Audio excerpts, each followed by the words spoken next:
If any game has become the next word you probably think about when hearing modding, it's Skyrim.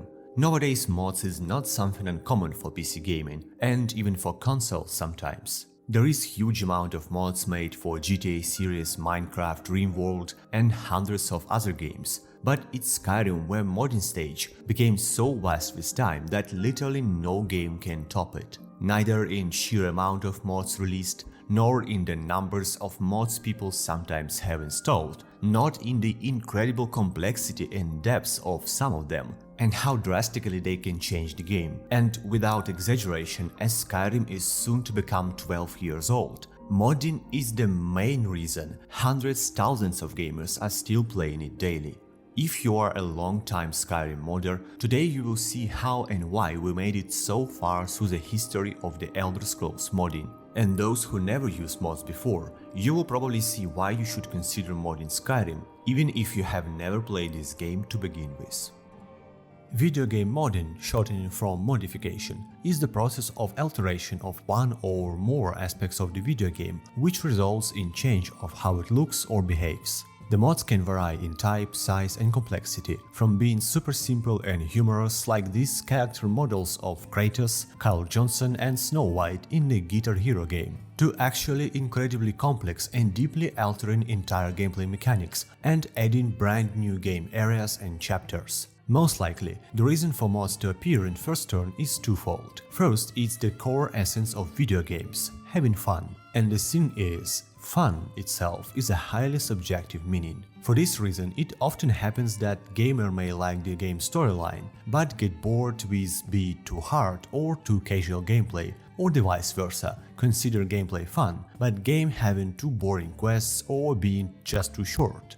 And here is where mods can help everyone with, to polish the game they like to the state how exactly they would like it the most. This perspective though is also partially a reason why mods are often being seen as a something cringe, like to swap all character textures in the game to the face of Nicolas Cage or your gun model to a huge pink dildo, which can absolutely be the case, but also absolutely not only what mods are capable on. The first game known to have a large modding community was 1993's Doom shooter, developed even before Windows operating system existed as we know it. Developers requested mods to be made only for the paid game version, which was respected by the mod authors and turned out pretty well for the game, noticeably boosting its sales. The other games of those times known for their modding communities were the Bard's Tale, Neverwinter Nights and of course The Sims and Warcraft 3. Most noticeably, the Dota, one of the most popular MOBA games in history, initially appeared as the mod, a custom heroes PvP map for the Warcraft 3 Reign of Chaos. The advanced mods can actually rival both size and complexity of the original game content, sometimes allowing the game to become several times bigger or deeper in terms of gameplay mechanics. Yet on practice, such kind of mods cannot just appear out of nowhere from the wish of the gamers alone, and require a set of multiple conditions to be met. And here is where we are coming to the second half of our X-course. For the Elder Scrolls series, the modding stage did not begin with Skyrim. Pretty much every game starting from Daggerfall, released in 1996, was moddable, but the heavy modded capabilities began from the Elder Scrolls 3 Morrowind, then going to the fourth game, Oblivion, and the fifth, Skyrim, where it reached the absolute pinnacle we know it now. Skyrim modding stage does not just offer numerically more mods than any other game existing. Nearly 200,000 mods for Skyrim were released across all platforms, but often the mods of technical complexity that can tower the certain part of the game itself. For instance, graphic-wise, there is ENB. What's an ENB? I'm sure you used or at least heard about such thing as a reshade, which can work for nearly every second game existing. Simply said, you can see reshade as a sort of an Instagram filter that allows you to change color palette of the game to your taste, but it also adds some new shaders that previously didn't exist in the game to begin with, which allows to improve shadows and lighting to some extent. Now imagine something 10 times more powerful, and that would be ENB for Skyrim. But here, not only it does all that, but also introduces the next level shaders that can do absolutely mind-blowing things, like adding collision physics to grass, real-time reflection similar to the ray tracing features, the particle lighting shaders, real-time wetness shaders, distant shadows, and just so much more that Reshade is not able to do. Combine this with vastly improved both models and textures of the existing game objects, newly added objects, new flora and vegetation, overhauls of entire settlements, expansions of cities and new cities, upgraded population, traveling merchants and mercenaries, and you receive not just a facelift, but an actual feeling that the visually outdated game you love was literally remade on the modern time engine and looking better than like 7 out of 10 games released this year, despite being 12 years old. Gameplay-wise, Skyrim modding opens even bigger horizons. Perk overhauls like Ordinator can not just rebalance but drastically expand the perk system more than twice in size, where new perks are not just something boring like plus X% damage with this kind of weapon, but often as scripted dynamic abilities that allow to create character builds simply not possible before, and bring the number of creative character builds on par with the best RPGs like Diablo and Grim Dawn. The spell packs are adding hundreds of new spells, which are not just recolor of vanilla spells, but a brand new ones, with the new damage types, conditional mechanics that lead to deeper roleplay and the spell combinations.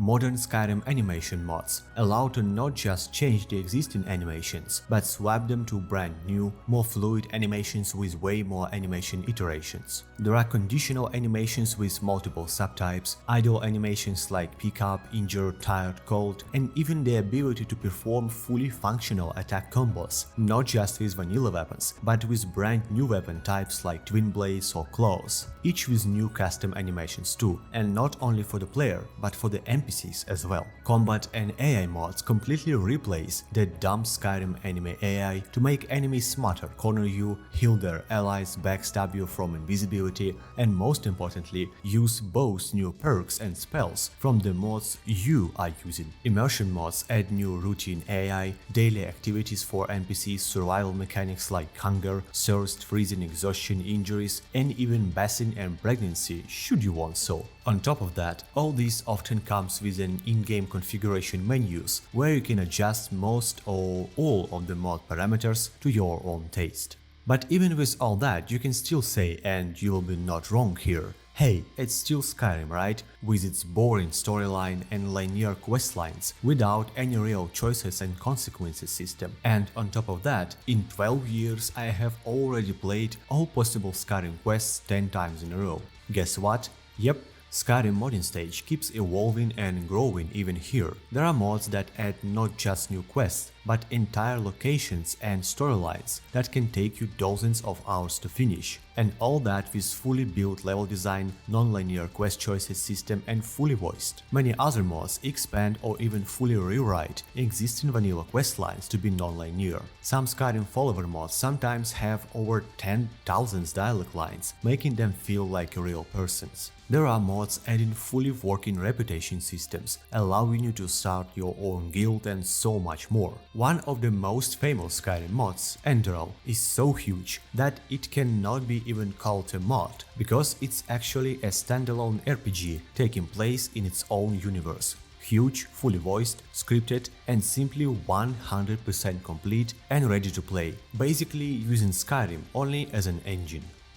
Yet, probably the most pleasant outcome here is that the more you mod Skyrim, the more you notice that mods from seemingly absolutely different categories begin to intertwine in a subtle way, creating the strong synergy and the satisfying feeling that despite changing so much, it is still the same game, just many times bigger and better. At the same time, you can do the opposite as well, keep Skyrim only as a setting, and completely transform its both visual style and gameplay into a different game, like Souls or Witcher series. Why you would ever need the latter option if you can just play Souls or Witcher? Well, imagine you're a fan of Dark Souls combat and always wanted these games to just be bigger to let you enjoy them longer. There you go, you apply Dark Souls-inspired combat and animation mods, add Souls weapons and armors and even bosses sometimes, and change the visual aesthetics so heavily that you can actually begin to feel like playing a Souls game, but all that inside the vast world of Skyrim that is dozens times bigger in size. But how all this became possible? The thing is, game-changing mods which completely overhaul combat, animation, magic, or something as huge as brand new lines and storylines like Enderal cannot just appear out of nowhere. The mods that rival the game itself require not only insane amount of work from experienced people who know at least basics of coding and game design, as well as thousands of hours put into, but also the technical tools that can allow mod authors to edit the game on the level nearly the same as developers can do. And here, thanks to the multiple factors of chance, luck and time, the stars aligned. No matter how terrible is current Bethesda state in terms of their take on the community, they did what no other game studio did, provided mod authors with the creation kit, basically an interface and working tool on top of just somewhat stripped down game engine itself. Creation Kit allows to edit nearly every aspect of the game, from models and sounds to scripts and animations. But this means Creation Kit does require a certain amount of knowledge and experience to work with. If you're someone who never made mods before, most likely you will just get lost in it before you even do anything. It's also not well optimized and prone to crashing, pretty much the same as the Skyrim itself before you apply stability mods to it. This leads to the second star, due to the fact Skyrim was not the first Elder Scrolls game that allowed the high modding capabilities, and also because all these games are made on the same engine and with the large time pause between them. At the arrival of the creation kit for Skyrim, the modding community was already established, with many authors being experienced in modding to previous titles, or sometimes even already being an actual game developers by this moment. The rapid growth of availability of the internet worldwide and forums, chats becoming something absolutely common even in developing countries helped the community to quickly cooperate and help each other from the first days, and together with the great anticipation for the new Elder Scrolls game, this resulted in exponential growth of release mods numbers, as well as more and more curious people getting involved. Skyrim modding quickly became viral. The third star is the nature of Skyrim itself. The huge sandbox with nearly all possible gameplay mechanics, often too simplified and dull, but still abundant enough to improve and intertwine them on top of two factors mentioned before, made the modding community to quickly realize that Skyrim in some sort is not the game to improve, but an engine for the mods, an endless pool of experimentation. The authors have to bring some creativity and just some basic wish of learning, while the game in return would be able to provide them with nearly full stack of game developing capabilities without the need to make an engine.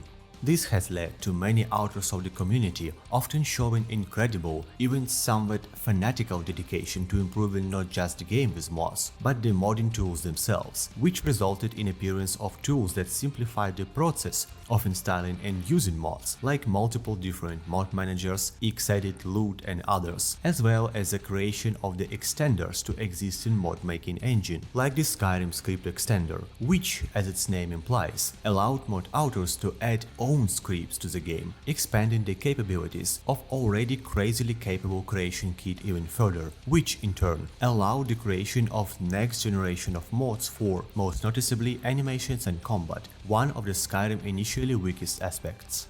Ultimately, this resulted in nowhere else seen involvement of players of all kind in trying to beat new records in both making mods and modding their games with them, often even people who never played Elder Scrolls to begin with, which also inspired many YouTubers, including myself, to create Skyrim modding related content. And as for today, the avalanche of Skyrim modding is not visibly slowing down even 12 years later, not to mention that Elder Scrolls Oblivion and even Morrowind modding stages are both still pretty active, and in somewhat lower scale, it's also accurate for the Fallout games. The Elder Scrolls modding is a never-ending journey of creativity and fun for both mod authors and players alike. A 2 decades lasting phenomenon which Bethesda Studios willingly or unwillingly has created. And with the upcoming releases of Starfield and Elder Scrolls 6, this phenomenon does not plan to slow down, at least for one more decade. Thanks for watching, folks. I was incredibly happy to create this video for you, as this topic is something that inspired myself to dedicate thousands of hours of my own time to, and hopefully to show you why.